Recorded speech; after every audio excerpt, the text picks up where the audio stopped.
दीनू मोरिया के घर पे कल ईडी की रेड पड़ी। यस, और दीनू मोरिया ने राज खोल दिए सारे के सारे। सुशांत सिंह राजपूत दिशा सालियान के केस में दीनू मोरिया का नाम आया था, आदित्य ठाकरे का नाम आया था, फोन लोकेशंस मैच हुए थे, सूरज पांचोली का नाम आया था, नारायण राणे ने बोला था जिसमें अरबाज खान और शोवेक चक्रवर्ती भी है।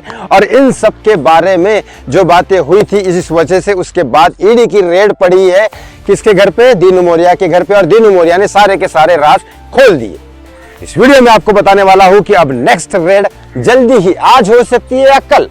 बस अब आदित्य भी जाएंगे अंदर, सब जाएंगे। अब आदित्य ठाकरे जल्दी ही अंदर जाने वाले हैं। 14 जून को 5 साल हो जाएंगे सुशांत सिंह राजपूत की मौत को, हत्या को। लेकिन अब उसकी हत्या क्योंकि पवित्र आत्मा थी, वो 5 साल ही सही लेकिन इंसाफ तो मिलके रहेगा। अब इंसाफ जरूर होगा, इस 14 जून को जरूर इंसाफ होगा। क्योंकि अब मुझे लग रहा है, सीधा सीधा बताता हूं दीनू मोरिया ने क्या बोला, क्या हुआ पूरा मामला। बस एक रिक्वेस्ट करता हूं हाथ जोड़ के, प्लीज इस चैनल को सब्सक्राइब कर लीजिए, इस वीडियो को लाइक और शेयर करना ना भूले। और बताता हूं क्या चीज हुई है टोटल।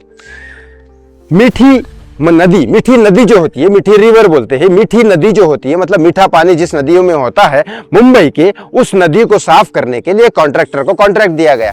वो कॉन्ट्रैक्टर था आदित्य ठाकरे का क्लोज, जिसमें 60 करोड़ का गफला हो गया।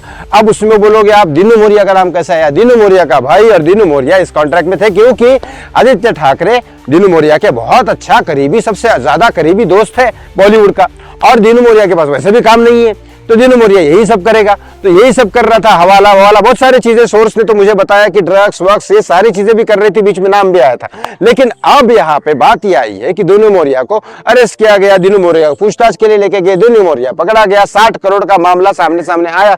दीनू मोरिया ने सीधा सीधा जाके बता दिया कि भैया, क्योंकि आदित्य ठाकरे जब ड्रग्स का मामला आया था, आदित्य ठाकरे ने बोला मैं नहीं जानता है कौन है ये आदित्य ठाकरे है, अपने दोस्तों के लिए मैं नहीं जानता दीनू मोरिया को, मैं किसी को नहीं जानता, मेरा कोई लेन देन नहीं है। ये आदित्य ठाकरे इतने डरपोक, दोस्तों का साथ नहीं दे सकते। अगर गलत किया है तो गलत में जाओ तो सही, दोस्तों का साथ तो दो, गलत किया ना तो सजा भुगतो।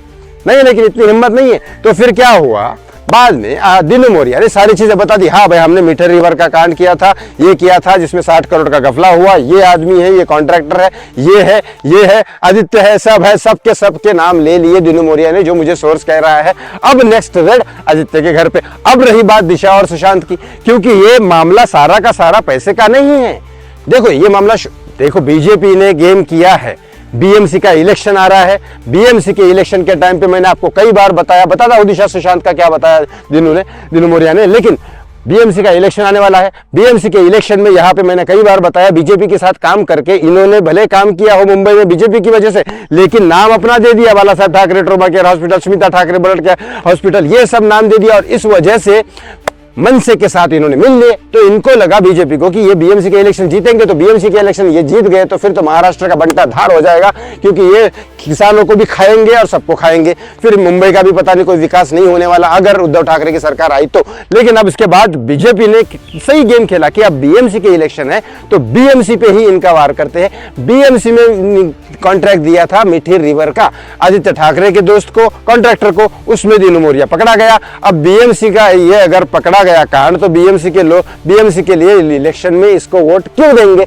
तो बीजेपी ने तो बराबर गेम खेला है और ये जनता के लिए सही भी है। मैं तो बोलता हूं ना, क्योंकि कोई और ऑप्शन ही नहीं है। मैं बोलता नहीं हूं कि बीजेपी बेस्ट है, लेकिन बीजेपी से बेस्ट कोई और है ही नहीं, तो क्या करे?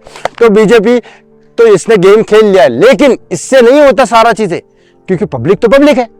पब्लिक जो मानती है उसको पूरा दिल से निकालने के लिए किसी इंसान को टाइम लगता है। संजय दत्त जब जेल में गया था तब खलनायक हूं मैं खुद बोल रहा था। लोग भी खड़े हो गए थे कि संजय दत्त को छोड़ो। सिर्फ जिनके लोग मरे थे 250 लोग, उन लोगों को छोड़ के बहुत सारे लोग सड़क पे खड़े थे कि संजय दत्त को छोड़ो। अरे कैसे छोड़ो? उसने क्राइम किया है, कोई स्टार होगा अपने घर पे होगा, पर्दे पे जो दिखता है वो अपने घर पे होगा। तो आदित्य ठाकरे और उद्धव ठाकरे के भी जो लोग हैं वो तो खड़े हो जाएंगे। तो इनको अंदर करने के लिए सबसे बड़ा निशाना था दिशा सालियान, सुशांत सिंह राजपूत।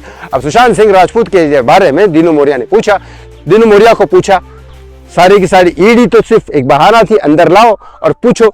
तो फिर सोर्स ने मुझे ये कहा है, अंदर की बात है कि भाई, मैंने कई बार कहा सुशांत सिंह राजपूत के जो फैन हैं वो हर जगह है, ईडी में है, एनसीबी में है, सीबीआई में है, मुंबई पुलिस में भी है, हर जगह है, उद्धव ठाकरे के ग्रुप में भी है। लेकिन वो मुझे बताते हैं सारा का सारा सच, क्योंकि उनको पता है कितना भी कुछ हो जाएगा मैं नहीं डरने वाला और मैं सच बताते रहूंगा। तो यहां पे उन्होंने बताया कि दीनू मोरिया ने सारी चीजें क्लियर कट बता दी। एक सीबीआई ऑफिसर आया ईडी के ऑफिस में जहां पे दीनू मोरिया की इंक्वायरी हो रही थी पुलिस स्टेशन में। वो आए और सारी चीजें दीनू मोरिया से पूछी एविडेंस के साथ और गए। तो कहीं ना कहीं ऐसा लगता है कि ये बहुत ज्यादा एविडेंस जमा कर रहे हैं। सीबीआई के पास सीसीटीवी फुटेज, ये वो सब एक एक चीज छोटी से छोटी जमा कर रहे हैं ताकि कोर्ट में जब जाए सीबीआई तो ये आरुषि हत्याकांड की तरह ना हो, डायरेक्ट 302 फांसी का केस, बात खत्म। इंडियन हिस्ट्री में एकदम नया गेम हो जाएगा। आपको क्या लगता है इस बारे में? कमेंट बॉक्स में कमेंट करके जरूर बताएं। थैंक यू सो मच, बहुत बहुत धन्यवाद। जय Shri Ram. Justice for Sushant Singh Rajput and Disha Salian.